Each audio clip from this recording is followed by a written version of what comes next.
Não quer tomar uma xícara de chocolate quente antes de ir embora? A patroa teria... Bem que gostaria no duro, mas o negócio é que tenho de ir andando. Tenho que ir direto ao ginásio, mas obrigado, professor, muito obrigado. Aí trocamos um aperto de mão e essa coisa toda. O troço me deixou triste pra diabo. Vou escrever para o senhor. Agora vê se o senhor fica logo bom dessa gripe. Adeus, rapaz. Depois que deixei a porta e fui andando para a sala, ele ainda gritou alguma coisa para mim, mas não pude entender direito. Tenho certeza quase absoluta que ele gritou boa sorte. Espero que não. Tomara que não tenha sido isso. Eu nunca gritaria boa sorte para ninguém. Se a gente pensa um pouquinho na coisa, vê que um troço desses soa um bocado mal. 3. Sou o maior mentiroso do mundo, é bárbaro. Se vou até a esquina comprar uma revista e alguém me pergunta onde é que estou indo, sou capaz de dizer que vou a uma ópera. É terrível. Por isso, quando disse ao velho Spencer que tinha de ir ao ginásio apanhar o meu equipamento, era pura mentira. Nem costumo deixar a droga do meu equipamento no ginásio. Meu quarto no Pensem ficava no pavilhão Olsenburg, uma ala nova de dormitórios. Era reservada para alunos do 3º e do 4º ano. Eu era terceiranista e meu colega de quarto estava no último ano. O pavilhão tinha sido batizado em homenagem a um ex-aluno do Pensey, um tal de Olsenburg, que tinha ganho um montão de dinheiro como agente funerário depois que saiu do colégio. Foi ele quem lançou em todo o país aquelas agências funerárias em que a gente pode enterrar qualquer membro da família por $5 cada. Valia a pena ver o tal de Olsenburg. Pelo jeito, ele provavelmente enfiava os cadáveres num saco e jogava tudo no rio. De qualquer maneira, havia doado uma fortuna ao Pensey e batizaram nossa ala com o nome dele. No dia do primeiro jogo de futebol do ano, ele apareceu no colégio metido numa baita de uma Cadillac e todo mundo teve que ficar de pé na arquibancada e lhe dar uma bruta salva de palmas. No dia seguinte, na capela, fez um discurso que durou umas 10 horas. Começou com umas 50 piadas cretinas, só para provar que era um grande praça. Grande merda. Aí começou a contar como nunca se envergonhava de se ajoelhar e rezar a Deus sempre que estava numa enrascada ou coisa parecida. Mostrou-nos como devíamos rezar a Deus, conversando com ele e tudo, onde quer que estivéssemos. Disse que devíamos pensar em Jesus Cristo como se ele fosse um camaradinha nosso. Contou que ele conversava com Jesus o tempo todo, mesmo quando estava guiando o automóvel. Essa foi a maior. Podia imaginar o filho da puta engrenando uma primeira e pedindo a Deus para lhe mandar mais alguns defuntos. A única coisa boa do discurso foi bem no meio. Ele estava contando que ótima pessoa que era, que sujeito bacana e tudo, quando de repente um cara que estava sentado na minha frente, o Edgar Marsalha, soltou um peido infernal. Era o tipo de coisa grosseira de se fazer numa capela e tudo, mas foi um bocado engraçado. O sacana do Marsalha, por pouco, não mandou o teto pelos ares. Quase ninguém riu alto e o velho Olsenburgo fingiu que nem tinha ouvido, mas o velho Turmer, o diretor, estava sentado bem ao lado dele no tablado e a gente podia ver que ele tinha ouvido. Puxa, o homenzinho ficou fulo de raiva. Na hora não disse nada, mas na noite seguinte decretou estudo obrigatório e apareceu para fazer um discurso. Disse que o rapaz que havia causado o distúrbio era indigno de pertencer ao Pensey. Tentamos convencer o Marsalha a soltar outro bem no meio do discurso do velho Turner, mas ele não estava no estado de espírito necessário. De qualquer modo, lá é que era meu quarto, pavilhão Olsenburg, nova ala de dormitórios. Foi um bocado bom voltar para o quarto depois de sair da casa do velho Spencer, porque todo mundo estava no jogo e, para variar, o sistema de aquecimento estava funcionando em nosso quarto. Tirei o paletó, a gravata, desabotoei o colarinho e pus na cabeça um chapéu que tinha comprado em Nova York de manhã. Era um desses chapéus de caça vermelho com uma pala bem comprida. Eu tinha visto na vitrina de uma loja de artigos esportivos quando saímos do metrô, logo depois que descobri que havia perdido a porcaria dos floretes e tudo. Só custou $1. Usava o chapéu com uma pala virada para trás, de um jeito meio ridículo, mas era assim mesmo que eu gostava. Aí apanhei o livro que estava lendo e sentei na minha poltrona. Havia 2 poltronas em cada quarto. Eu tinha uma e meu colega de quarto, Ward Stradler, tinha outra. Os braços estavam em petição de miséria, porque todo mundo sentava sempre em cima deles, mas eram umas poltronas um bocado confortáveis. Estava lendo um livro que tinha apanhado por engano na biblioteca. Me deram um livro errado e só notei quando já estava de volta no quarto. Haviam me dado Fora da África, de Isaac Dinesen. Pensei que ia ser uma droga, mas não era não. Até que era um livro muito bom, sou bastante ignorante, mas leio um bocado. Meu autor preferido é meu irmão D.B. e, em segundo lugar, Ring Lardner.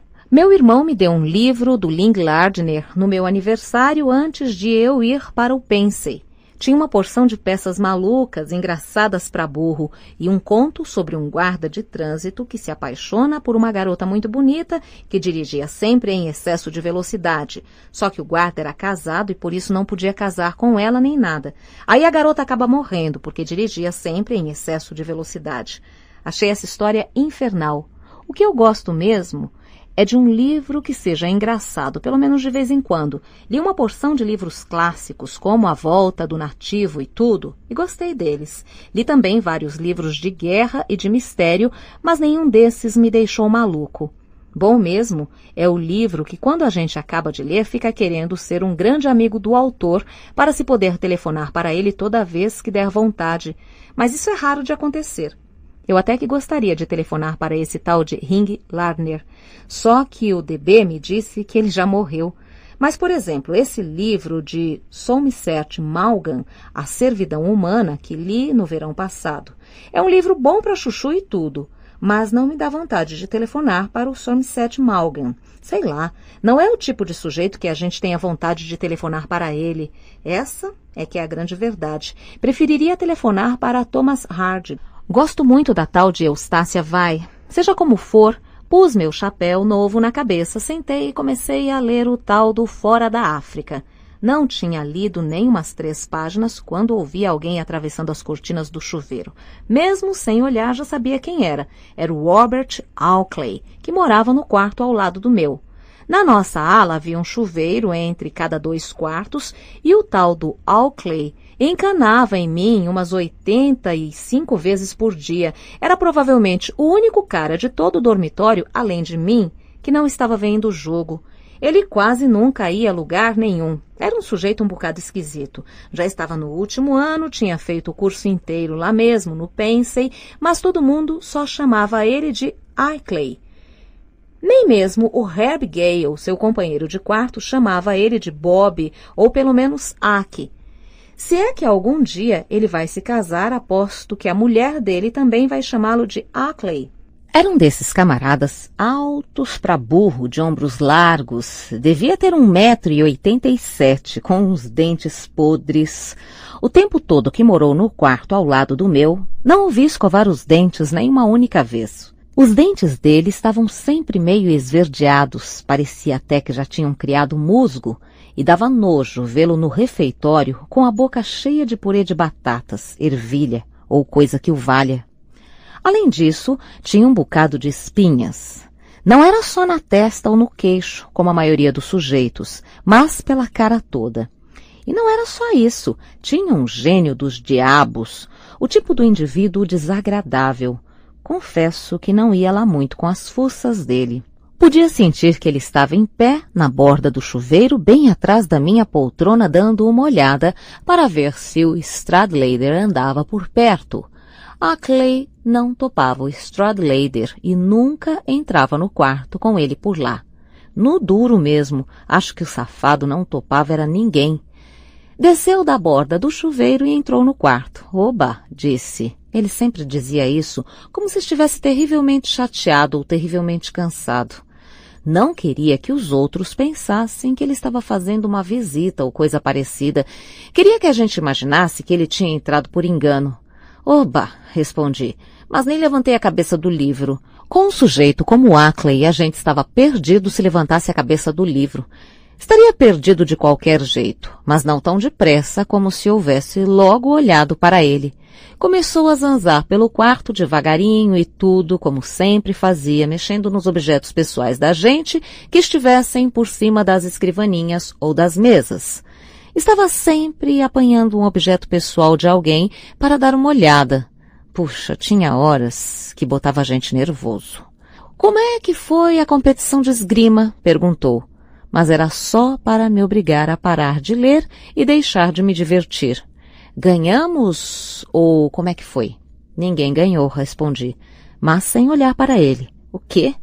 Ele estava sempre obrigando a gente a dizer as coisas duas vezes. Isso mesmo, ninguém ganhou. Dei uma olhadela para ver o que é que ele estava fazendo na minha escrivaninha. Estava olhando o retrato de uma garota com quem eu costumava sair em Nova York, Sally Hayes. Ele já devia ter apanhado e olhado aquela droga daquele retrato umas 5.000 vezes desde o dia que o recebi. Quando tinha se fartado de mexer numa coisa, punha sempre de volta no mesmo lugar. Fazia isso de propósito, evidentemente. Ninguém ganhou, não é? Como é que pode? Esqueci a droga dos floretes e do equipamento no metrô. Continuava com a cara enfiada no livro. No metrô, essa é boa. Quer dizer que você perdeu tudo. Nós tomamos o trem errado e eu tinha que ficar me levantando para olhar a porcaria do mapa na parede.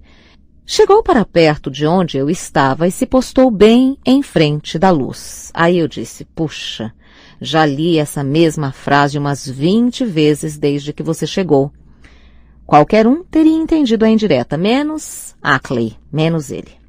E você acha que vão te fazer pagar o equipamento? Perguntou. Sei lá, estou pouco ligando. Que tal você se sentar ou coisa que o valha, hein, meu menino? Você está bem na frente da minha luz. Ficava possesso quando alguém o chamava de menino. Estava sempre dizendo que eu era criança, porque eu tinha 16 anos e ele 18. Ficava maluco quando eu o chamava de meu menino. Nem com isso saiu do lugar. Era exatamente o tipo de sujeito que não sai da frente da luz se a gente pedir. Depois de algum tempo acabava saindo, mas sempre demorava mais um pouco se a gente tivesse pedido a ele para sair. O que é que você está lendo? Uma droga de um livro. Deu um empurrão no livro para ver o título e perguntou, como é? Vale alguma coisa? Essa frase que eu estou lendo é genial. Às vezes, quando me dá vontade, consigo ser um bocado sarcástico, mas ele nem entendeu a ironia. Começou a andar outra vez pelo quarto, mexendo em todos os meus objetos pessoais e do Stradler. Afinal, pus meu livro no chão. Ninguém consegue ler mais nada com um sujeito como o Ackley por perto. É totalmente impossível. Deixei o corpo escorregar até lá embaixo da poltrona e fiquei olhando o sacana do Ackley se pondo à vontade, como se estivesse em casa. Estava começando a me sentir um pouco cansado da viagem a Nova York e tudo, e comecei a bocejar. Aí comecei a bancar o maluco para fazer hora. De vez em quando eu banco o maluco uma porção de tempo, só para não ficar chateado. O que fiz foi puxar a pala do meu chapéu para a frente e dobrar para baixo, tapando os olhos. Desse jeito não conseguia ver porcaria nenhuma. Acho que estou ficando cego, eu disse numa voz rouca para Chuchu. Mamãezinha querida, está ficando tudo tão escuro aqui. Juro que você é maluco, disse o Ackley. Mamãezinha querida, me dá a tua mão. Por que é que você não me dá a tua mão? Oh, por favor, vê se cresce, tá? Comecei a tatear na minha frente como se fosse cego, mas sem me levantar nem nada. Mamãezinha querida, por que é que você não me dá a tua mão? Continuei dizendo, mas estava só bancando o maluco naturalmente. Às vezes um negócio desses me diverte um bocado. E além disso, eu sabia que o Ackley ficava danado com a brincadeira. Ele sempre despertava em mim uma ponta de sadismo. De vez em quando, eu era um bocado sádico para ele. Acabei parando. Puxei a pala de volta para trás e sosseguei. De quem é isso? Ackley perguntou. Estava me mostrando a joelheira do meu companheiro de quarto. O sacaneta do Ackley mexia em qualquer troço. Era até capaz de apanhar a colhoneira da gente ou qualquer outra coisa. Disse que era do Stradler. E aí, ele jogou a joelheira em cima da cama dele. Tinha apanhado em cima da escrivaninha. Por isso é que jogava em cima da cama. Aproximou-se e sentou no braço da poltrona do Stradler. Nunca sentava numa poltrona. Tinha que ser sempre no braço da poltrona. Onde é que você arranjou esse chapéu? Em Nova York. Quanto foi? $1. Então você foi roubado. Começou a limpar a droga das unhas com a ponta de um fósforo. Estava sempre limpando as unhas. De certo modo, era até engraçado. Os dentes dele estavam sempre esverdeados de sujeira. As orelhas eram uma imundície. Mas ele não passava um dia sem limpar as unhas. Acho que pensava que isso o tornava um sujeito muito limpo. Deu outra olhadela para o meu chapéu enquanto limpava as unhas. Lá onde eu moro, a gente usa esse tipo de chapéu para caçar veado, por Deus do céu. Esse chapéu só serve para caçar veado. Nada disso. Tirei o chapéu e olhei para ele com um dos olhos meio fechado, como se estivesse fazendo mira. Esse chapéu aqui é para caçar gente. Eu uso para caçar gente. Teu pessoal já sabe que você levou bomba? Neca. Onde é que se meteu o Stradler, afinal de contas? Está lá no jogo. Arranjou uma guria. Bocejei outra vez. Não parava mais de bocejar também. O quarto estava estupidamente quente. Dava um sono danado na gente. No Pensey, ou a gente morria gelado ou derretia de tanto calor. O grande Stradler, disse o Ackley. Ei, me empresta sua tesourinha um minuto? Ela está à mão? Não, já botei na mala, e a mala está lá em cima do armário. Apanha ela um instante, tá bom? Tem um fiapo de pele aqui que eu quero cortar. Para ele não fazia diferença se a gente tivesse posto um troço na mala e tivesse que ir apanhar em cima do armário. Mas fui pegar a tesourinha assim mesmo, e quase morri por causa disso. Na hora em que abri a porta do armário, a raquete de tênis do Stradler, com a guarnição de madeira e tudo, caiu bem na minha cabeça. Fez um barulho tremendo e doeu para chuchu. Me deu vontade de esganar o filho da mãe do Ackley. Ele deu uma gargalhada que mais parecia um cacarejo e ficou se esbaldando o tempo todo, enquanto eu apanhava a mala e tirava a tesourinha para dar a ele. Bastava acontecer uma coisa dessas, um sujeito levar uma pedrada na cabeça ou coisa que o valha, que o Ackley se mijava de tanto rir. Você tem um senso de humor fenomenal, meu menino, sabe disso? Fui falando enquanto entregava a tesourinha a ele. Deixa eu ser teu empresário, te arranjo um contrato para você trabalhar no rádio. Sentei de novo na minha poltrona e ele começou a cortar aquelas unhas que mais pareciam uns cascos. Que tal você usar a mesa, hein? Vê se corta essa porcaria dessas unhas em cima da mesa, tá? Não tenho a mínima vontade de andar hoje de noite por cima do resto das tuas unhas. Nem deu bola. Continuou cortando as unhas e deixando as aparas cair no chão. Vai ser mal educado assim no inferno. Quem é a namorada do Stradler? Perguntou. Ele estava sempre querendo saber com quem o Stradler saía, embora não fosse com a cara dele. Sei lá por quê. Por nada. Rapaz, eu não suporto aquele filho da puta. Se há um filho da puta que eu não suporto, é ele. Pois ele te adora. Me disse que te acha um príncipe. Tenho a mania de chamar os outros de príncipes quando me dá vontade de aporrinhar o sujeito, só para não ficar chateado nem nada. Ele está o tempo todo com aquela atitude superior, continuou Ackley. Não topo aquele filho da puta. Parece até que ele... Você se importa de cortar as unhas em cima da mesa, hein? Já te pedi umas 50 vezes. Está sempre com aquele ar superior. Nem acho o sacana inteligente. Ele pensa que é. Acho ele o maior. Ackley, que merda! Quer fazer o favor de cortar a porcaria das tuas unhas em cima da mesa? Merda! Já te pedi umas 50 vezes. Só para variar, ele começou a cortar as unhas em cima da mesa. A única maneira dele fazer alguma coisa era berrando com ele. Fiquei olhando para ele algum tempo e aí disse...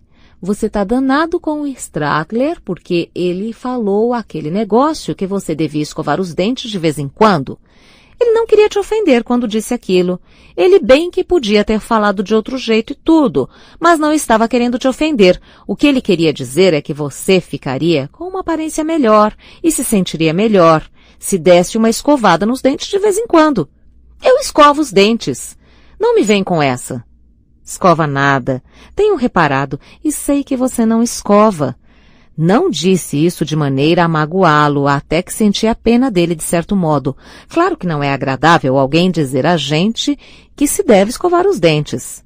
O Stradler não é má pessoa. O caso é que você não conhece ele direito. Continuo achando que ele é um filho da puta metido a besta. Metido a besta ele é, mas em algumas coisas é um bocado generoso, no duro. Olha, se ele estiver usando uma gravata e a gente disser que gosta dela, por exemplo. Digamos que ele esteja usando uma gravata que você achou um bocado bonita. Sabe o que ele faria? Provavelmente tiraria do pescoço e dava para você. Dava mesmo. Ou sabe o que ele podia fazer também? Deixava a gravata em cima da tua cama ou coisa parecida. Mas dava a droga da gravata. A maioria dos sujeitos provavelmente... Ora, com o dinheiro que ele tem, até eu dava. Dava nada. Falei sacudindo a cabeça. Dava coisa nenhuma, meu menino. Se você tivesse o dinheiro que ele tem, você seria um dos maiores... Para de me chamar de meu menino, que merda. Com a idade que eu tenho, podia ser a porcaria do teu pai. Não podia não. Puxa, às vezes ele era mesmo insuportável. Não perdi uma chance de repetir que a gente tinha 16 anos e ele 18. Em primeiro lugar, eu não deixaria você fazer parte da droga da minha família. Bom, então para de me chamar. De repente, a porta se abriu e o Stradler entrou pelo quarto adentro com uma pressa danada. Estava sempre com uma pressa danada. Tudo para ele era uma maravilha. Chegou para perto de mim e me deu um tapinha amigável em cada face, coisa que às vezes consegue ser um bocado aporrinhativa. Escuta, disse. Você vai a algum lugar especial hoje à noite? Não sei, talvez. Está nevando lá fora? O casaco dele estava coberto de neve. Tá sim. Escuta, se você não vai a nenhum lugar especial, que tal me emprestar o teu paletó novo? Quem ganhou o jogo? Perguntei. Está na metade ainda. Mas nós vamos sair. Sem brincadeira, você vai usar teu casaco novo ou não?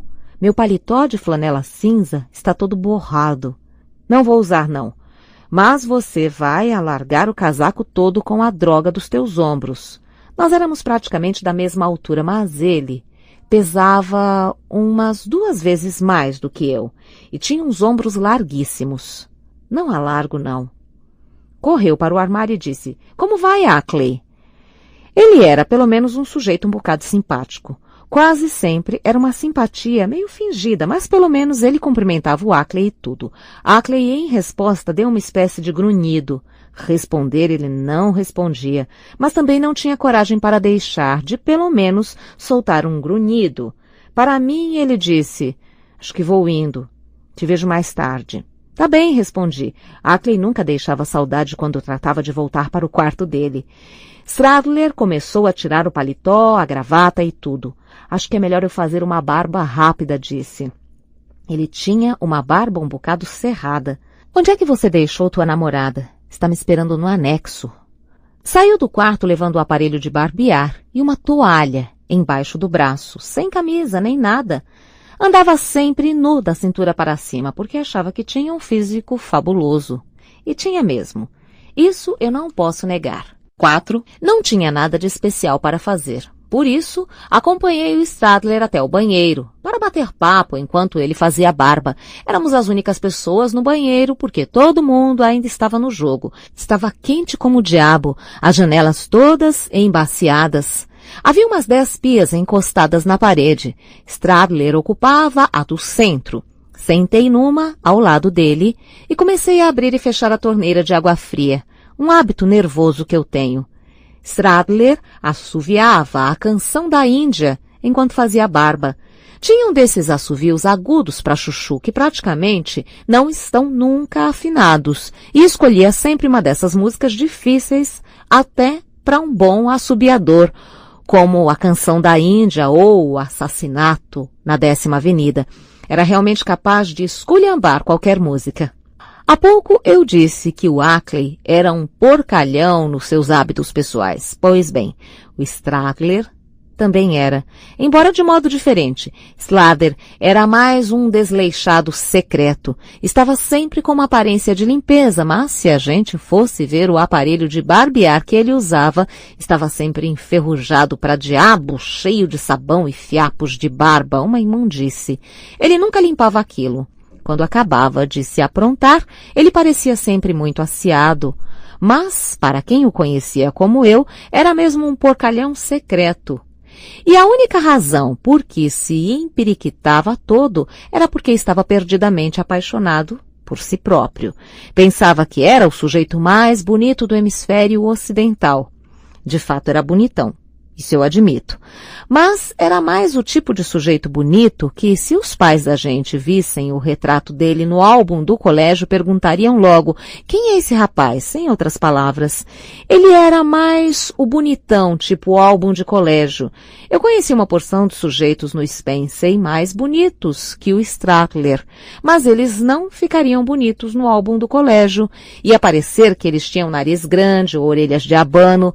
Já tive essas experiências muitas vezes. De qualquer maneira, lá estava eu, sentado na pia, ao lado de onde o Stradler se barbeava, abrindo e fechando a torneira sem parar. Estava ainda com o chapéu de caça vermelho na cabeça, a aba virada para trás e tudo. Eu vibrava mesmo com aquele chapéu. Ei, disse Stradler, quer me fazer um grande favor? Que favor, respondi, sem muito entusiasmo. Ele estava sempre pedindo a gente para lhe fazer um grande favor. Basta um sujeito ser bonitão ou pensar que é o cara mais bacana do mundo e está sempre pedindo aos outros que lhe façam um grande favor. Só porque eles se acham fabulosos, pensam que todo mundo também os acha fabulosos e que a gente está doido para fazer-lhes um favor. De certo modo, até que é engraçado. Você vai sair hoje à noite? Perguntou. Talvez sim, talvez não, sei lá por quê. Eu tenho que ler ainda umas 100 páginas para a aula de história na segunda-feira. Que tal você escrever uma redação para mim? Vou me estrepar todo se não entregar a redação na segunda-feira. Como é, topa? Era mesmo um bocado irônico, no duro. Eu é que vou ser expulso dessa merda desse colégio, e você é que me pede para escrever uma porcaria de uma redação? É, eu sei, mas o negócio é que vou me danar todo se não entregar o troço. Você é meu chapa e não vai me deixar na mão, não é? Não respondi logo. Um pouco de suspense é bom para um filho da mãe como Stradler. Sobre o que é? Perguntei. Qualquer coisa descritiva. Um quarto, uma casa, um lugar em que você viveu ou coisa que o valha, você sabe. O importante é ser descritivo para chuchu. Deu um baita de um bocejo enquanto falava. Isso é o tipo de coisa que me deixa apurrinhado, o sujeito bocejar bem na hora que está pedindo a gente um grande favor. Só não quero que você faça um troço muito caprichado, continuou. Esse filho da puta desse Hartzell acha você o máximo em inglês e sabe que você é meu companheiro de quarto. Por isso, vê lá se você vai botar todas as vírgulas no lugar e tudo. Isso é outro negócio que me apurrinha um bocado. A gente escrever bem e o sujeito começar a falar em vírgulas. Era o que o Stradler estava fazendo. Queria que se pensasse que as redações dele eram umas drogas, só porque botava todas as vírgulas no lugar errado. Nisso, ele era um pouco como o Ackley. Uma vez, sentei ao lado do Ackley num jogo de basquete. Nós tínhamos um sujeito infernal no time, o Howie Cowell, que estava lá no meio do campo, sem a bola tocar na tabela nem nada. Ackley passou a droga do jogo todo dizendo que o Cowell tinha um corpo perfeito para jogar basquete. Puxa, que raiva que eu tenho disso. Acabei me cansando de ficar sentado naquela pia. E aí, me levantei e comecei a sapatear, só de farra. Não sei sapatear nem nada, mas o piso do banheiro era de pedra e por isso dava um som perfeito. Comecei a imitar um desses sujeitos do cinema, num desses musicais. Odeio o cinema como se fosse um veneno, mas me divirto imitando os filmes. O Stradler me olhava pelo espelho enquanto se barbeava. Tudo de que eu preciso é de uma plateia. Sou um exibicionista. Sou o filho da droga do governador, eu disse. Estava me espalhando, sapateando pelo banheiro todo. Ele não quer que eu seja sapateador, quer que eu vá para Oxford, mas o sapateado está no meu sangue. Stradler riu, até que o senso de humor dele não era dos piores. Hoje é a noite da estreia do Ziegfeld Follies. A essa altura, eu já estava ficando sem fôlego, não tenho resistência nenhuma. O artista principal não pode entrar em cena, está bêbado como uma gambá. Então, sabe quem é que eles escolheram para substituí-lo? Eu, naturalmente, o filhinho da droga do governador. Onde é que você arranjou esse troço? Perguntou Stradler. Referia-se a meu chapéu.